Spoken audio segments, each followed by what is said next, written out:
Perkenalkan, nama saya Monalisa Juniarta Bordamanik. Saya dari kelas MB1B. Di sini saya akan bahas mengenai 3 topik. Yang pertama, cara menghitung indeks harga konsumen atau IHK. Yang kedua, cara menghitung laju inflasi. Yang ketiga, cara mengatasi inflasi. Baiklah, pertama saya akan membahas tentang IHK atau indeks harga konsumen. Terlebih dahulu, kita harus mengetahui apa itu indeks harga konsumen. Indeks harga konsumen atau IHK merupakan alat ukur atas biaya barang dan jasa yang dibeli oleh konsumen secara keseluruhan. Selain itu, IHK juga berperan dalam mengamati perubahan dalam biaya hidup konsumen sepanjang waktu. Jadi, indeks harga konsumen dapat mengukur tingkat harga akan barang dan jasa yang dianggap mencerminkan konsumsi masyarakat secara rata-rata. Perhitungan angka indeks harga dapat dihitung dengan banyak metode. Oleh sebab itu, perlu dilakukan pilihan yang tepat agar tujuan dari indeks harga tersebut dapat tercapai dengan baik. Pada umumnya, metode menghitung indeks harga dibagi menjadi 2, yaitu angka indeks tidak ditimbang dan angka indeks tertimbang. Angka indeks yang dimaksud dalam perhitungan indeks harga tidak tertimbang ini meliputi indeks harga, nilai, dan kuantitas. Marilah kita lihat pembahasannya masing-masing. Pertama, menggunakan angka indeks harga dengan rumus IA sama dengan sigma PN per sigma P0 kali 100. Keterangannya, IA sama dengan indeks harga yang tidak ditimbang, PN sama dengan harga yang dihitung angka indeksnya, P0 sama dengan harga pada tahun dasar. Kemudian dengan metode angka indeks nilai, dengan rumus IA sama dengan sigma VN per sigma V0 kali 100. Keterangannya, IA sama dengan angka indeks nilai, VN sama dengan nilai yang dihitung angka indeksnya, V0 sama dengan nilai pada tahun dasar. Kemudian angka indeks kuantitas dengan rumus IA sama dengan sigma QN dikali Q0 dikali 100. Keterangannya, IA sama dengan indeks kuantitas yang tidak ditimbang, QN sama dengan kuantitas yang akan dihitung angka indeksnya, Q0 sama dengan kuantitas pada tahun dasar. Selanjutnya dengan angka indeks tertimbang. Angka indeks tertimbang menggunakan berbagai macam metode, yaitu dengan menggunakan metode agregatif sederhana, metode Paasche, metode Last Payers, metode Drobis and Bowley, metode Irving-Fisher, dan yang terakhir metode Marshall et Gowan. Yang pertama dengan metode agregatif sederhana dengan rumus IP sama dengan sigma PN dikali QN per sigma P0 dikali Q0 dikali 100 dengan keterangan IA sama dengan indeks harga yang ditimbang, PN sama dengan nilai yang dihitung angka indeksnya, P0 sama dengan harga pada tahun dasar, W sama dengan faktor penimbang. Kemudian dengan metode Paasche. Angka indeks Paasche adalah angka indeks yang tertimbang dengan faktor penimbangnya kuantitas tahun N, tahun yang dihitung angka indeksnya, dengan rumus IP sama dengan sigma PN dikali QN per P0 dikali QN dikali 100 dengan keterangan IP sama dengan angka indeks Paasche, PN sama dengan harga tahun yang dihitung angka indeksnya, P0 sama dengan harga pada tahun dasar, QN sama dengan kuantitas tahun yang dihitung angka indeksnya.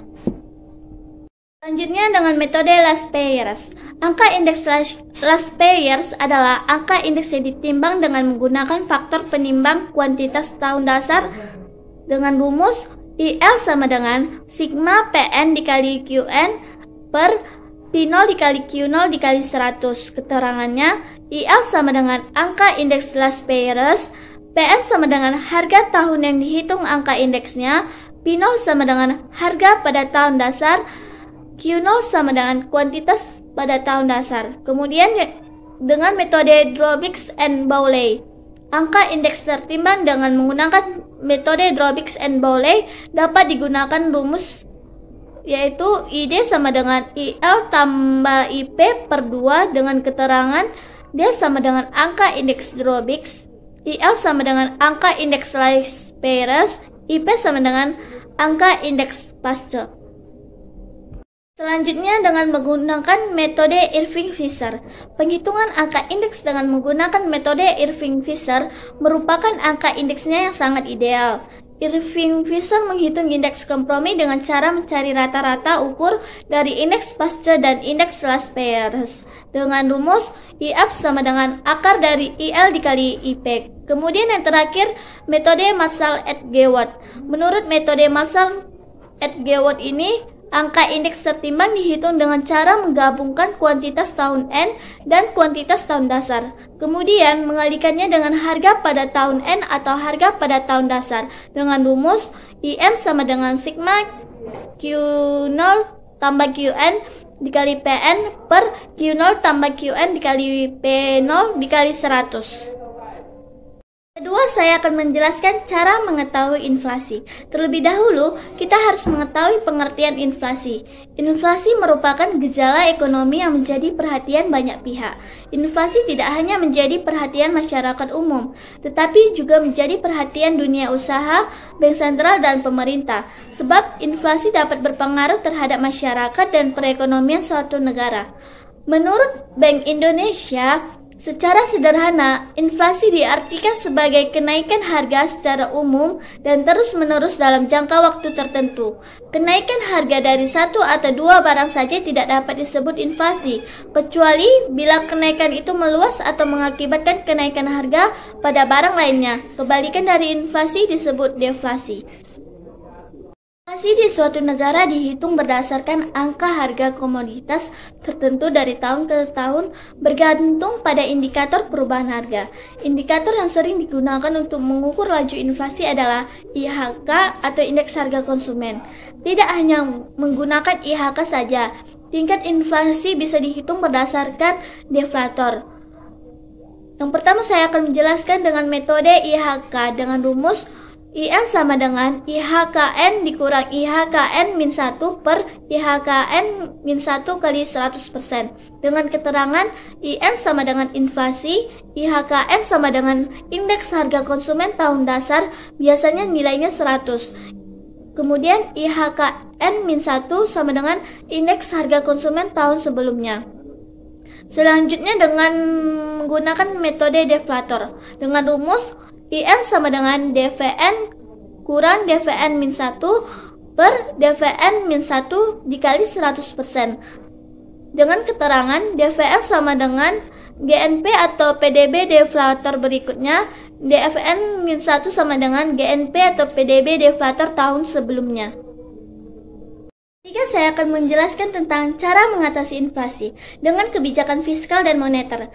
Kebijakan fiskal dan moneter berkaitan dengan penerimaan dan pengeluaran anggaran pemerintah.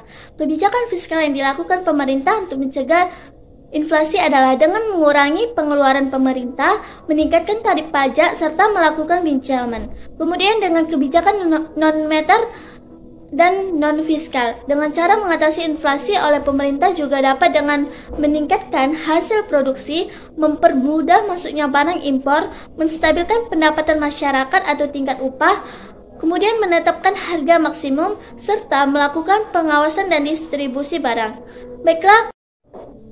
Baiklah, demikianlah video yang dapat saya sampaikan. Apabila ada kesalahan, saya mohon maaf. Terima kasih.